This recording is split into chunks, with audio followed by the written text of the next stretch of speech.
El objetivo principal, entonces, se logra eliminando las diferencias entre esas dos partes, ¿sí? Aquí lo menciona como problemas, decíamos, pero en realidad esos problemas son diferencias que existen entre los dos entes, entre las dos partes, la parte interna y la parte externa. Decimos que uno de ellos es la diferencia en los niveles de tensión o la incompatibilidad. Por ejemplo, aunque ahorita en su computadora, la que ustedes utilizan, no encontramos un puerto paralelo como tal, probablemente, y tampoco ya encontramos un puerto serial, encontramos un puerto ya, puertos USB o de otro tipo, pero anteriormente pues eran los dos tipos de puertos que existían, y sin embargo habrá computadoras que aún los tienen por propias necesidades específicas, ¿sí? Entonces, los puertos paralelos se manejan con 5 volts, ¿sí? Y con ciertos niveles de corriente que son compatibles, que serían los dos puntos iniciales. Sin embargo, el puerto serial manejan distintos valores. Por ejemplo, un puerto serial maneja más menos 10, ¿sí? Eh, Manejan amperajes en ocasiones muy elevados también. Entonces, es necesario ajustarlas a los niveles que se maneja en una computadora. Llámese el tipo que sea que tuviera un puerto del tipo serial. Pueden estar hasta cierto punto separadas para la protección, ¿no? Y para evitar algún problema de tipo eléctrico. Dice características de temporización o timing de los datos transferidos, sobre todo del proceso de, o la parte proceso de transmisión. Ayer yo les daba un ejemplo, ¿sí? Si aquí tuviéramos un rol específico, cada uno de nosotros, ¿sí? Al tener un rol tenemos tiempos y formas de participar de una pregunta, pero probablemente ni siquiera he terminado la pregunta o no la he terminado de contextualizar y Saúl comienza a hablar. Ya no se respetaron los tiempos. Yo hago una pregunta, la contextualizo, trato de explicarlo lo más claro posible, entonces ahora sí doy la pauta. ¿Quién tiene la respuesta? En ese momento yo di la señal para permitir la participación de todos. Y esto se enlaza con el número 7 que dice puede haber más de un dispositivo que requiera del servicio del microprocesador al mismo tiempo. Si yo doy la pauta en el momento que digo, ¿quién tiene la respuesta? Pues yo supongo que todos van a levantar la mano, o 2, 3, 4 van a levantar la mano. ¿Qué va a pasar? Todo depende qué sucede con cada uno de ustedes. Puede ser que alguno de ustedes tenga una prioridad de participación, que no es el caso, ¿verdad? Entonces, como no es el caso, como todos tienen las mismas prioridades, ¿qué voy a hacer yo? Pues estar atenta para saber quién levantó primero la mano. ¿Verdad? Ya la levantó Ramón. Ah, ok. Entonces le digo, adelante Ramón. ¿Sí? Entonces ahí yo enlacé esos dos puntos. Les di la entrada para la participación. ¿Sí? Pero además, ¿qué pasa si no pidieran la participación y todos activaran el micrófono y todos hablaran? Yo no podría escuchar a ninguno en específico. ¿Sí? Entonces, aquí, bueno, una de las formas en que se da ese mecanismo para atender a los periféricos o dispositivos, pues uno de ellos es a través de la interrupción o a través de la entrada-salida microprogramada o a través del DMA, que por ahí en arquitectura pues ya se vio, ¿sí? Ahorita profundizo un poquito más allá.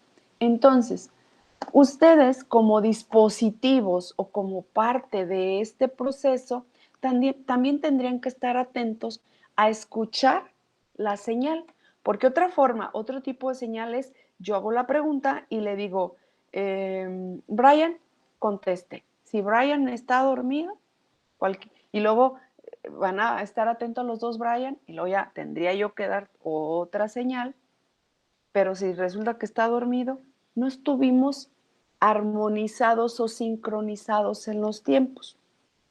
¿Me voy explicando? ¿Sí?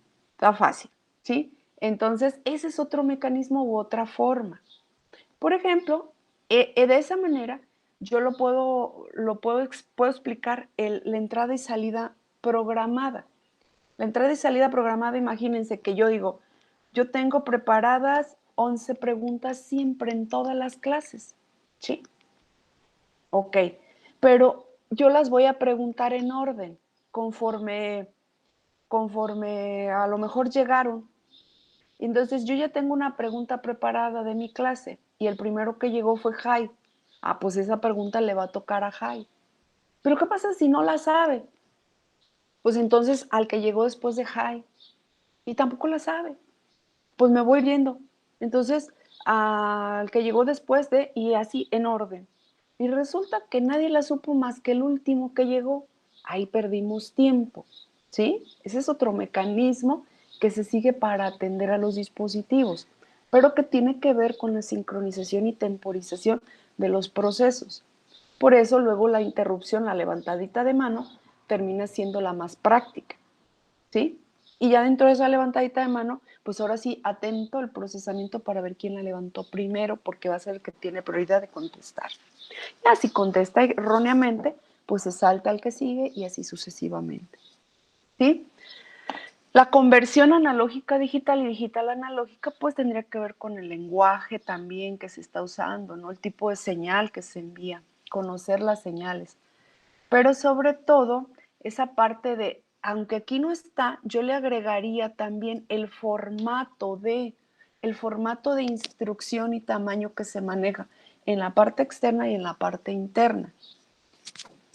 Esto tiene que ver con el ejemplo que les daba. Si yo utilizo un lenguaje muy específico, pues probablemente no se me va a entender. Probablemente, aunque hablara, utilizara las mismas palabras que ustedes, usara el mismo lenguaje. Pero si mi gramática es distinta, mi forma de es distinto, pues probablemente no se entiende, ¿no? De repente luego nos encontramos así personas, ¿no? Que dices, pues sí, o sea, sí, ahora sí que se esfuerza por explicarme, pero luego no le entiendo porque usa terminología media extraña, ¿no? Ah, bueno, pues si esa terminología yo no la conozco como receptor, pues necesito algo que me la traduzca para poderlo entender. Y ahí es donde entra el formato de instrucción, que aunque no aparece aquí, es muy importante. Y la velocidad, que ya también ayer les decía, pues imagínense que yo hablo muy rápido, o ustedes hablan muy rápido, o muy lento, de tal manera que probablemente para la participación de cada uno de ustedes yo les doy tiempo y tal vez hablan tan lento o hablo yo tan lento, más bien voy a poner que ustedes hablan tan lento que no terminan de explicar o de participar y queda inconcluso el proceso. Igual pasa en cada uno de los dispositivos. ¿Sí? Hasta aquí se entiende, jóvenes, aquí en el texto, si se fijan, ¿no? Como la gran mayoría de los sensores nos van a generar una señal analógica, va a ser necesario la intervención de un convertidor analógico digital, ¿sí? Para poder pasarlo al tipo de dato que lo requiere la computadora o el sistema que estemos usando para procesar la información. Pues de lo contrario, pues simplemente ni siquiera pudiera entrar al puerto y desde luego pues menos procesarlo. Y en la mayoría de los casos o en muchos de los casos también es necesario hacerlo inverso, ¿sí? Dependiendo lo que se vaya a realizar después del procesamiento. Habrá casos en donde simplemente se tiene que mandar una señal de alto o bajo, encendido o apagado. Por lo tanto, ya no hay necesidad de hacer una reconversión. Sin embargo, ¿qué tal? Y es, por ahí decía su compañero, el tipo de elemento que usaron, a lo mejor es una bocina, probablemente es una señal para activar un motor, un servomotor. Entonces es necesario volverlo a convertir para que pueda entonces generar la señal de salida. Habrá casos en los que no, ¿sí? Aquí, por ejemplo, este diagrama, lo que me interesa saber, y creo que queda perfectamente claro, es que ese convertidor va a formar parte de lo que es la sección de interfaz y siempre va a estar antes de que lleguen los datos a la parte del procesamiento. Y en el caso de lo inverso, pues una vez que se procesó, sale la señal de la computadora, se vuelve a hacer la reconversión de digital a analógico, se envía al actuador o algún controlador para que genere el fenómeno de salida que nosotros estamos esperando en el lazo. ¿Sí? Bueno, dice hay algunos ejemplos en los que no se requiere el convertidor. Como les decía, probablemente simplemente es una señal de alto o bajo, encendido o apagado, o que probablemente no va a ir la salida no se va a percibir por el ojo, ni por el oído, ni nada, no lo va a percibir el humano. Probablemente va a ir a otro equipo, a otra computadora, ¿sí? Pues entonces no necesita hacerse la reconversión, ¿sí? Y aquí viene el ejemplo, 1-0, encendido apagado, a lo mejor es un diodo y pues con el simple voltaje que genera con encendido o apagado será suficiente.